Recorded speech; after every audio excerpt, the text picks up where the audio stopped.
तो friends, I am Akanksha Singh. Welcome yesterday by Atharva Singh. I hope friends आप लोग बहुत अच्छे होंगे।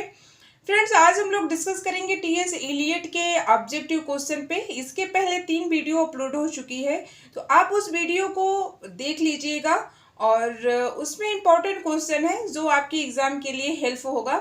तो फ्रेंड्स, आज की भी वीडियो काफ़ी ही इंटरेस्टिंग होने वाली है आपके लिए, तो वीडियो के एंड तक बने रहिएगा। चैनल को लाइक, सब्सक्राइब और शेयर जरूर कर दीजिएगा। और फ्रेंड्स, एक बात की, आप मुझे इंस्टाग्राम और फेसबुक पर भी फॉलो कर सकते हैं। फेसबुक पे मैं लिटरेरी टर्म के ऑब्जेक्टिव क्वेश्चन को अपलोड कर रही हूँ, तो आप उसको इजीली देख सकते हैं। जब तक आपका एग्जाम आएगा तब तक आप काफ़ी क्वेश्चन कवर कर चुके होंगे। तो फ्रेंड्स, इसीलिए मुझे फेसबुक पेज पे आप ज़रूर फॉलो कीजिए।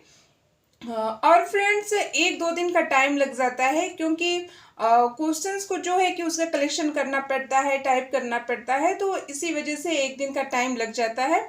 तो फ्रेंड्स, चलिए फिर वीडियो स्टार्ट करते हैं। चैनल को लाइक, सब्सक्राइब, शेयर जरूर कर दीजिएगा। आपका ऐसे ही प्यार और सपोर्ट बने रहेगा तो और अच्छा हो पाएगा। तो चलिए फ्रेंड्स, देखते हैं हमारा क्वेश्चन हमसे क्या कह रहे हैं, क्या पूछ रहा है। This play is about the sign of parents and expression by their the sexuals name this play.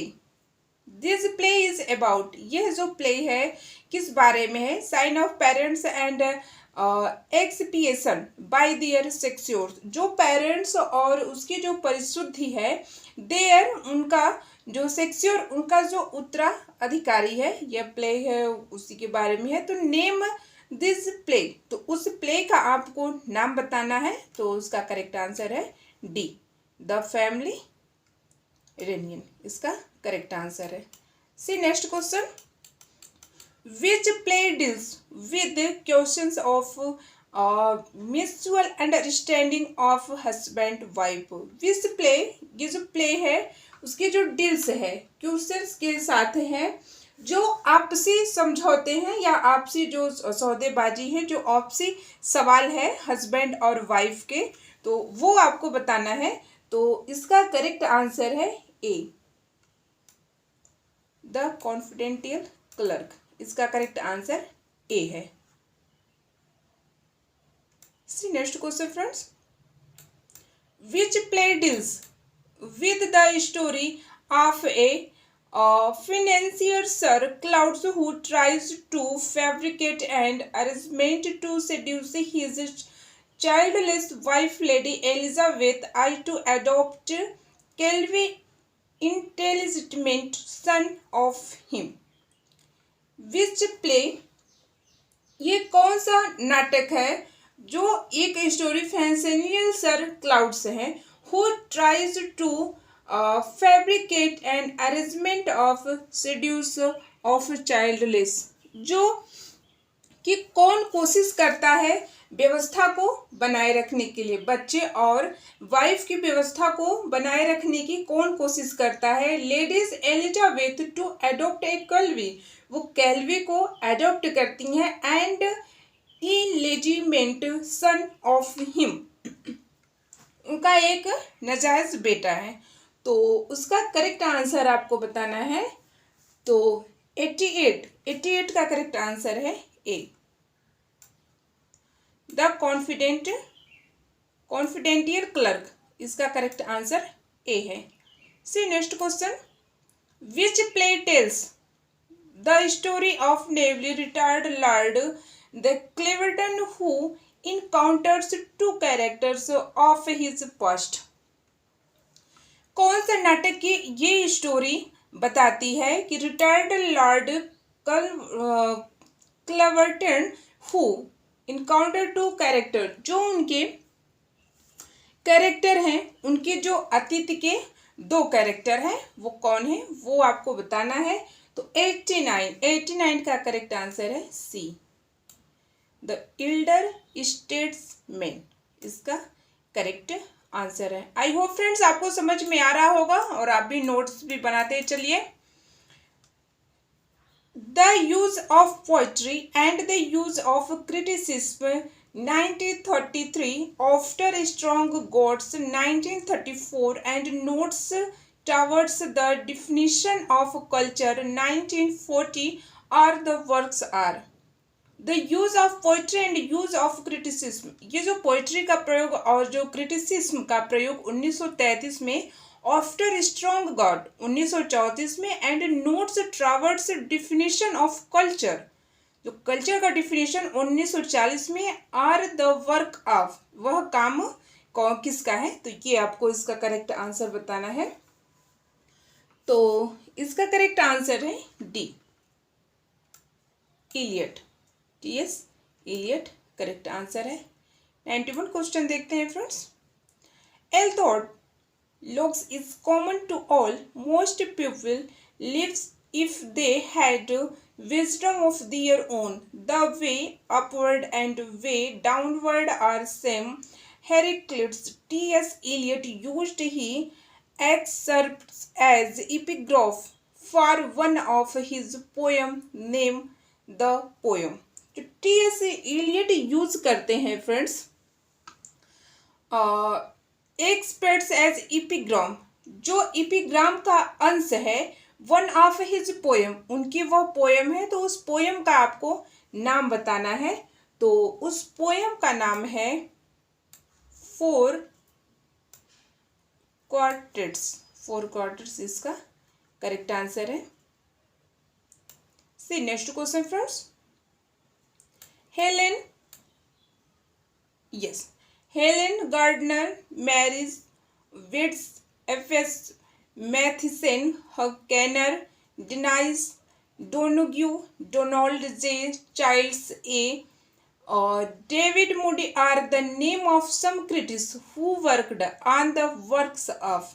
ये जो क्रिटिक्स के नहीं, जो कुछ क्रिटिक्स के नाम हैं, हु वर्कड, कौन कार्य किए हैं, ऑन वर्क्स ऑफ, किस काम पे कौन सा कार्य किए हैं। तो ये आपको करेक्ट आंसर बताना है। तो इसका करेक्ट आंसर है सी, इलियट। टीएस इलियट इसका करेक्ट आंसर है। See next question friends. Who wrote poetry and plays, poetry और प्लेज कौन लिखा है। ये yesterday source and meaning on Eliot, a yesterday in source and meaning of Eliot क्या है। तो इसका करेक्ट आंसर आपको बताना है। तो 93 का करेक्ट आंसर है ग्रोवर स्मिथ, इसका करेक्ट आंसर है।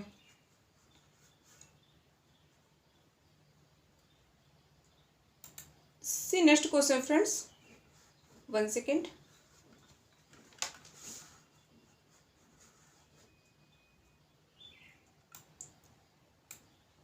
Yes, whose work is a Hegelian reading of T.S.. Eliot negativity. तो इसका करेक्ट आंसर आपको बताना है 94, किसका काम है, किसका वर्क है। तो इसका करेक्ट आंसर बताना है ए, ग्लासर प्रियन, इसका करेक्ट आंसर है। 95 देखते हैं। Who wrote TS. Eliot design of his poetry, कौन लिखा है टी.एस. इलियट का तो डिजाइन ऑफ पोएट्री। इसका करेक्ट आंसर आपको बताना है 95, करेक्ट आंसर है एलिजाबेथ ड्रॉ, इसका करेक्ट आंसर है। Whose work is TS. Eliot and poem itself, जो स्वयं पोएम है टी.एस. इलियट ये वर्क है, आपको इसका करेक्ट आंसर बताना है 96 का करेक्ट आंसर है सी, टेनिस डोनुग, इसका करेक्ट आंसर है डोनग, इसका करेक्ट आंसर है। Who wrote a craving from reality TS. Eliot today, कौन लिखा है ये craving from reality TS. Eliot today. तो इसका करेक्ट आंसर है सी, इसका करेक्ट आंसर है। Next question. Whose work is Matthew Arnold and TS. Eliot, किसका वर्क है Matthew Arnold and TS. Eliot. तो 98 का करेक्ट आंसर है सी, एडम किस्टर्स, इसका करेक्ट आंसर है। Helen Gardner wrote a book on Eliot, name the book. Helen Gardner wrote a book लिखी है, इलियट नेम द बुक, उसका नाम आपको बताना है। तो 99 का करेक्ट आंसर है C, the art of T.S.. Eliot. The art of T.S.. Eliot इसका करेक्ट आंसर है। Which poets epitoph the communication of deed tango with fire beyond language of the living, in my beginning, in my end, in my end, in my beginning, from four quartets east coker। अब इसका correct answer आपको बताना है friends कि ये कौन सा कवि है, कौन सा कवि है जो इपिटॉप पढ़ता है। वो कौन सा कवि है जो इपिटॉप पढ़ता है। The communication of dead, one second friends, communication of dead of tongued with fire behind the language of living.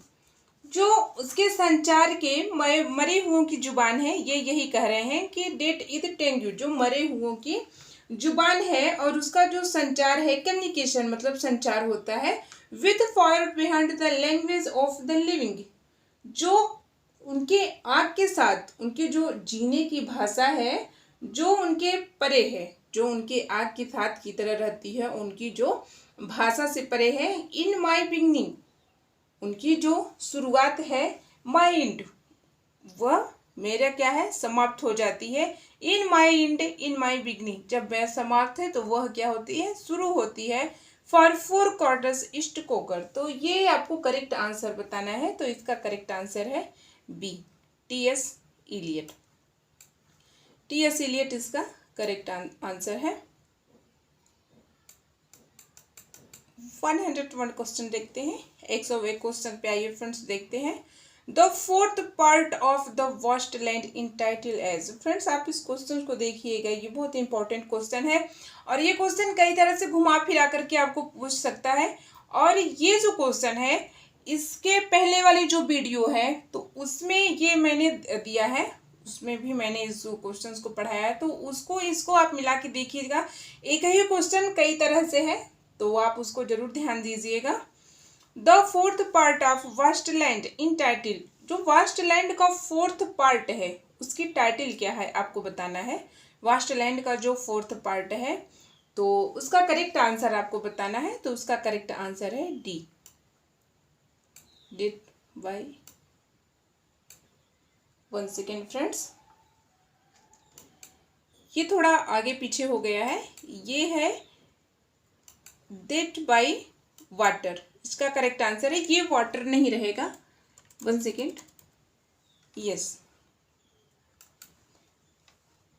Date by water है, इसका करेक्ट आंसर है। और इसके आप लोगों की जानकारी के लिए नीचे देख लीजिए, इसका जो 5 पार्ट है, जो वास्ट लैंड है, इसके जो टाइटल है, ये जो है इसके 5 पार्ट्स हैं और जो सीरियल्स नंबर से हैं आप देख लीजिए।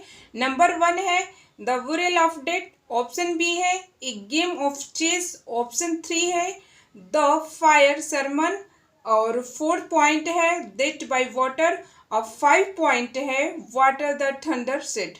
इसका जो ये वास्ट लैंड है फ्रेंड्स, ये जो इसका 5 पार्ट्स में है और इसकी टाइटल यही है और सीरियल नंबर यही है। तो ये जो क्वेश्चन आपसे पूछ रहा है, ये क्वेश्चन आपसे यही पूछ रहा है कि द फोर्थ पार्ट, जो वास्ट लैंड के 4th पार्ट की टाइटल क्या है।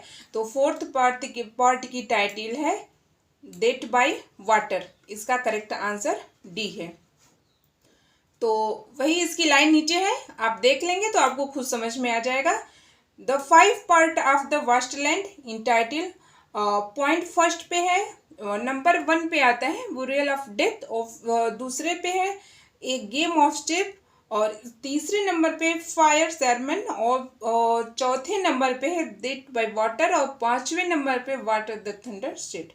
ऐसे ऑप्शन आपसे कई तरह से करके पूछ सकता है। कभी जो है कि फर्स्ट का टाइटल आपसे पूछ सकता है, सेकंड की टाइटल आपसे पूछ सकता है, थर्ड की टाइटल आपसे पूछ सकता है, इसमें 4th की टाइटल आपसे पूछा है, 5 की भी टाइटल आपसे पूछ सकता है। तो ये अगर सीरियल नंबर आपको याद रहेगा कि फर्स्ट, सेकेंड, थर्ड, 4th, 5 क्या है, तो आप उसका आंसर बहुत ईजी ढंग से दे पाएंगे। तो इसी वजह से फ्रेंड्स आप उसको ध्यान दीजिए। TS. Eliot was born in, TS. Eliot का जन्म हुआ था यूनाइटेड स्टेट। ये ए इसका करेक्ट आंसर है, United State. See next question, when was TS. Eliot born, इनका कब जन्म हुआ था आपको बताना है। 103 का करेक्ट आंसर आपको बताना है। 1888, 1888 में इनका जन्म हुआ था।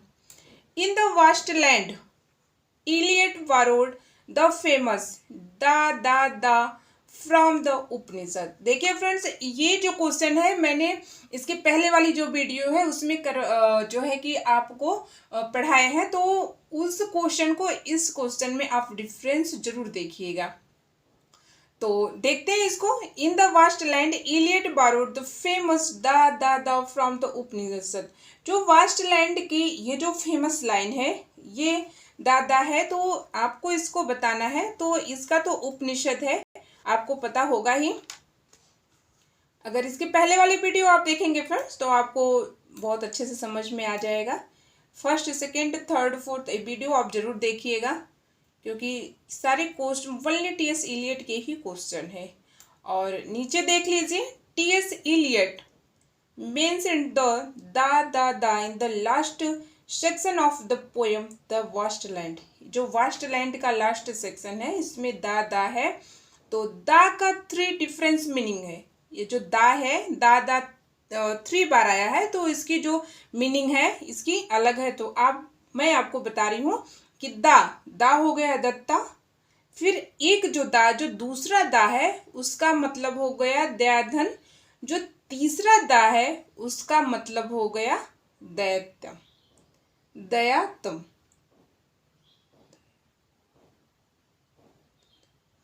यस, तो इसका 3 है, आप लोग इसको जरूर ध्यान दीजिएगा।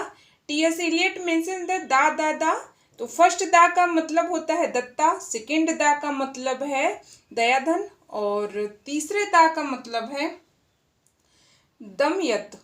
यस, दमयता होगा। इसका आगे भी देखेंगे तो कुछ अलग ही आएगा, बट यहाँ पे ऐसे ही है, तो आप इसको ध्यान दीजिए फ्रेंड्स।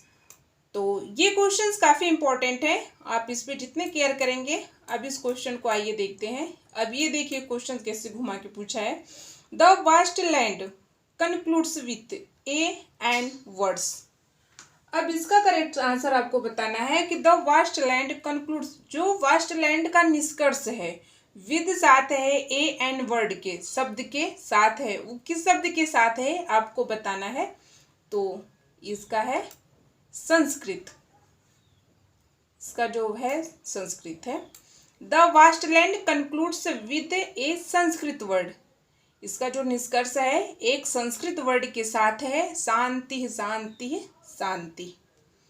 आई होप फ्रेंड्स आपको समझ में आ रहा होगा।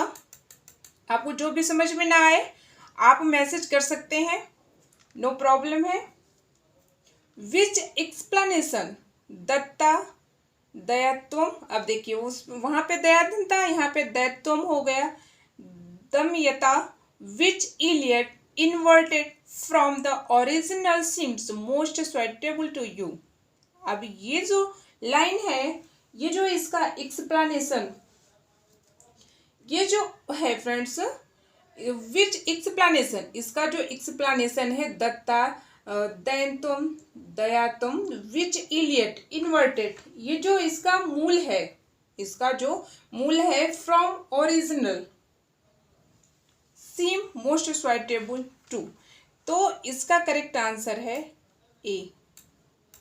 1 सेकेंड, गिविंग कंपैरिजन कंट्रोल, इसका करेक्ट आंसर ए है। अब थोड़ा नीचे देख लेते हैं। देखिए जो दत्ता है, गिविंग का मतलब होता है दे रही है। दैत्वम का मतलब होता है कंपैरिजन, मतलब करुणा। एंड दमत्या का मतलब होता है सेल्फ कंट्रोल, जो आत्म संयम। अब इसको मिलाकर गिविंग, कंपैरिजन और सेल्फ कंट्रोल, इसको मिलाकर के क्या हो गया, जो आत्म संयम को करुणा दे रही है। आई होप फ्रेंड्स आपको समझ में आ गया होगा। एक बार फिर देख लीजिए, दत्ता गिविंग, दैत्वम कंपैरिजन एंड दम्यता सेल्फ कंट्रोल, मतलब कि जो आपको आत्मसंयम में करुणा दे रही है।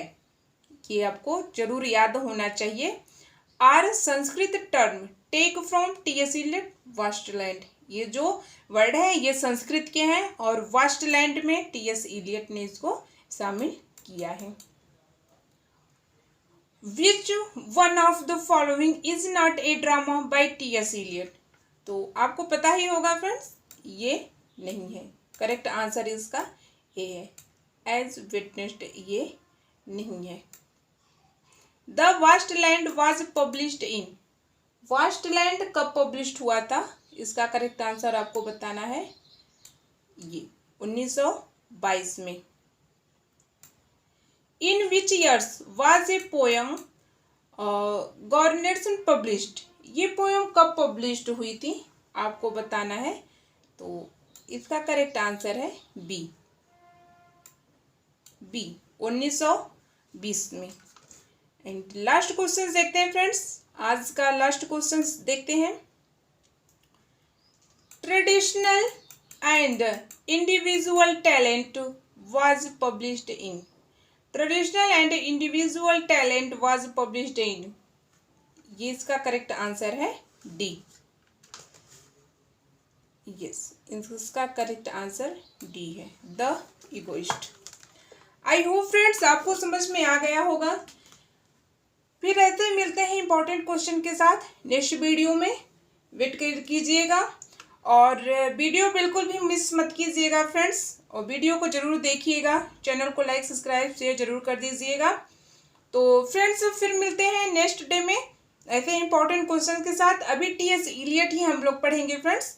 तो इसके बाद जो आगे वाली वीडियो आएगी उसमें जो है कि टी.एस. इलियट की जो पोएम है, उनके जो ड्रामा है, उसके इम्पोर्टेंट जो कोटेशन है उसके बारे में वीडियो रहेगी। तो उस वीडियो को आप देखना मत भूलिएगा। चैनल को लाइक सब्सक्राइब शेयर जरूर कर दीजिएगा। फिर मिलते हैं फ्रेंड्स, तब तक के लिए जय हिंद।